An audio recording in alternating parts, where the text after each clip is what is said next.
మనం ఏమనుకుంటాం? మా అన్న, మా పిన్ని, మా వాళ్ళు.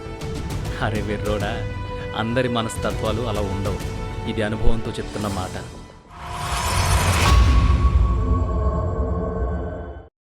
చుట్టానికి ఎంత దూరం ఉంటే అంత మంచిది. ఎందుకంటే రేపు నీ బతుకు బాగోకపోతే నీ పరువుని ముందుగా రోడ్డుకు లాగేసేది వాళ్లే. సాయం చెయ్యకపోగా మా ఓడికి ఎప్పుడో చెప్పా జాగ్రత్తగా ఉండరా అని. ఇప్పుడు చేతులు కాల్చుకుని ఆకులు పట్టుకుంటే ఏం లాభం అని గుచ్చి గుచ్చి మాట్లాడతారు. బాగా సంపాదించి మంచి పొజిషన్లో ఉండి అందరూ కలిసి ఉండాలనేది నీ ఆలోచన. కానీ కేవలం వాళ్ళ పిల్లలు బాగోవాలనేది వాళ్ళ ఆలోచన. మంచిదే, కానీ మనం రోడ్డున పడాలి అని కోరుకునే చుట్టం మనకు అవసరం లేదనుకుంటా. నలుగురు తోడుంటే ధైర్యంగా ముందుకెళ్ళగలం అనుకోకు. అరే ఊళ్ళో మాకెవరూ బంధువులు లేరే అని డీలా పడకు. ఒక్కడివే ముందుకెళ్ళు.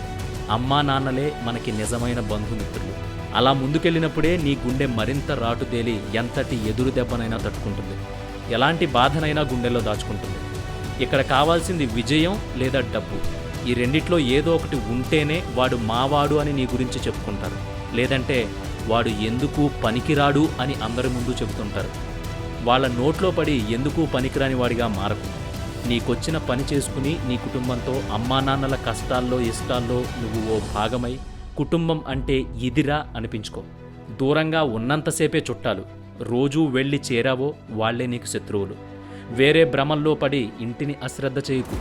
తల్లిదండ్రులకు కావాల్సింది ముద్ద పెట్టే కొడుకు కాదు, బ్రతికున్నన్ని రోజులు అమ్మా అంటూ ఆప్యాయంగా పలకరించే కొడుకు. ఇది ఒక్క ముక్కలో మనవాళ్ళు అనుకుని మనం భ్రమపడే వాళ్ళ గురించి చెప్పాలనుకునే మాట. మన ధైర్యం మనమే కావాలి. మనల్ని నలుగురు అనుసరించాలి. ఇదే జీవితం.